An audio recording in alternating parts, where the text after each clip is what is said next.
আসসালামু আলাইকুম বস। বস আমি বাংলাদেশ থেকে রাসেল ভাইবার। বস আপনি এটা আমারে কোন দেশে পাঠাইছেন? বাংলাদেশের মানুষ আমার থেকে ডরাইবো তো দূরের কথা, আর আমারে নিয়ে মজা করে। বাংলাদেশের ফেসবুকের কন্টেন্ট ক্রিয়েটররা আমারে নিয়ে মিমস বানায়, টিকটকাররা ইউটিউবাররা আমারে নিয়ে কন্টেন্ট বানায়।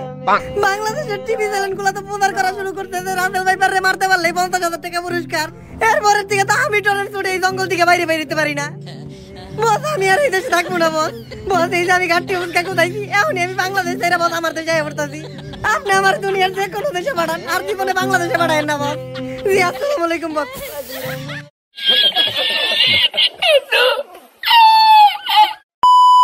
হাই গাইস, কেমন আছেন সবাই? আশা করি সবাই ভালো আছেন। অস্থির বাঙালি আরও একটি নতুন পর্বতে আপনাদের জানাই স্বাগতম।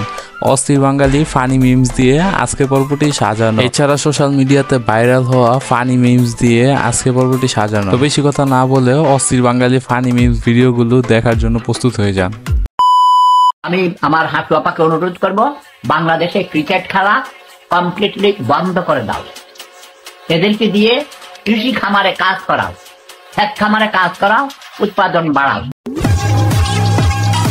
আসলে সেফুদা আঙ্কেল যাই কিছু বলুক না কেন, এই কথাটা ঠিকই বলছে। এই টিম দিয়া জীবনও বিশ্বকাপ আশা করা যায় না।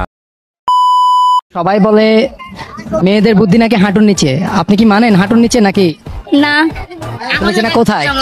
হাঁটুর নিচে কেন থাকবে? মাথায় থাকবে। মাথায় থাকে? হ্যাঁ। আচ্ছা দেখি আপনার ব্রেনটা কি মাথায় আছে কিনা, এটা পরীক্ষা করি তাহলে। হ্যাঁ ধরেন আপনি একটা রেসে নামছেন, ঠিক আছে? রেস দৌড়াচ্ছেন, আপনি সেকেন্ড ম্যানকে ক্রস করেছেন, আপনার পজিশন কত নাম্বারে থাকবে? রেসে আপনি সেকেন্ড ম্যানকে ক্রস করেছেন, আপনার পজিশন কত নাম্বারে থাকবে? 1 নম্বরে থাকবে। 1 নাম্বারে থাকবে? হ্যাঁ। আচ্ছা এটাই? হ্যাঁ। এজন্য তো বলে সবাই মেয়েদের বুদ্ধি হাঁটুর নিচে। গাইস কিছুদিন আগে মনে হয় মেসির বার্থডে গেছে, তো আমি ওই দিন ফেসবুকে ঢুকছিলাম। তো ফেসবুকে যে এত পোস্ট দেখলাম মেসির বার্থডে নিয়ে, হ্যাঁ পোস্ট করে মেসির বার্থডে, হ্যাঁ পোস্ট করে মেসির বার্থডে, অথচ নিজের বাপের জন্মদিন যে তারিখটা, এই তারিখটা মনে আসেনি। এটা জিগাইলে মনে হয় না পারবো। গার্লফ্রেন্ড সাপের চাইতেও বিষাক্ত, এজন্য সাপের অ্যান্টিভেনাম আছে, প্রেমের কোনো অ্যান্টিভেনাম নাই। এই তো রাসেলস ভাইপার বাংলাদেশের এক আতঙ্কের নাম। এটি যদি কাউকে কামড়েও দেয় তাও বাঁচার পসিবিলিটি আছে, but to be honest, girlfriend নামক কালনাগিনী যদি তার 20 দাঁত দিয়ে একবার কাউকে কামড়ে দেয় তাহলে তার দুনিয়াও শেষ, আখেরাতও শেষ, তার আর বাঁচার পসিবিলিটি নাই। সো কলেজের টুকরা যুবক ভাইয়েরা, বি কেয়ারফুল। আচ্ছা ওনার ওয়াজ কে শুনে? আমি এটি তো বুঝি না। ওনার ওয়াজের মধ্যে আছে নাকি শুধুমাত্র গার্লফ্রেন্ড বয়ফ্রেন্ড আর সেলিব্রিটিদের কথা? কোন সেলিব্রিটি কি করলো, গার্লফ্রেন্ড বয়ফ্রেন্ড কি করলো, এটাই কি ওনার ওয়াজের বিষয়বস্তু? লড়াই করে জিতবো আমরা। ফুটবলে বলে আমরা পিছিয়ে আছি। ফুটবল না শুধু, আমি আপনাদেরকে বলছি ইনশাল্লাহ আগামী 4 বছরের মধ্যে খালি ফুটবল না, অন্যান্য খেলাধুলা সহ আমরা আন্তর্জাতিক পর্যায়ে সবাই সাথে লড়াই করব। কাউকে ভয় পাই না, আমাদের নতুন প্রজন্ম কাউকে ভয় পায় না। এই মাথায় আপনাদের বুঝতে হবে, সবসময় আমাদের টার্গেট কিন্তু next world cup, not this world cup.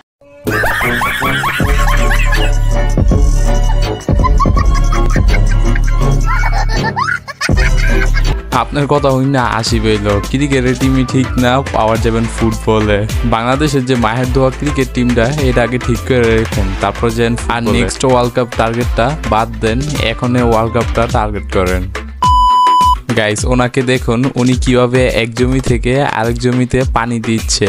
আমার যা মনে হয় উনি পাতা ডলছে হতো, যার কারণে এরকম বুদ্ধি মাথায় আসছে।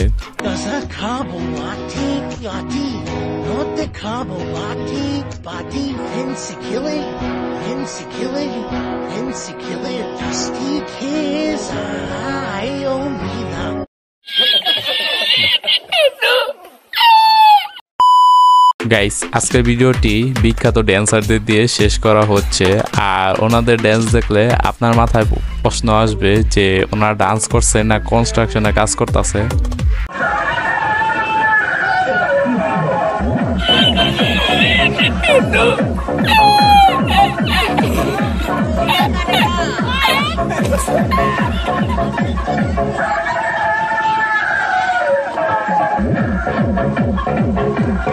তো আজকের ভিডিওটি এ পর্যন্তই। তো দেখা হবে নতুন কোনো ভিডিওতে, সে পর্যন্ত ভালো থাকবেন। আর চ্যানেল নতুন এসে থাকলে চ্যানেলটা সাবস্ক্রাইব করে দেন। আর যদি ভিডিওটি ভালো লাগে থাকে তাহলে একটা লাইক আর একটা শেয়ার করে দিতে পারেন।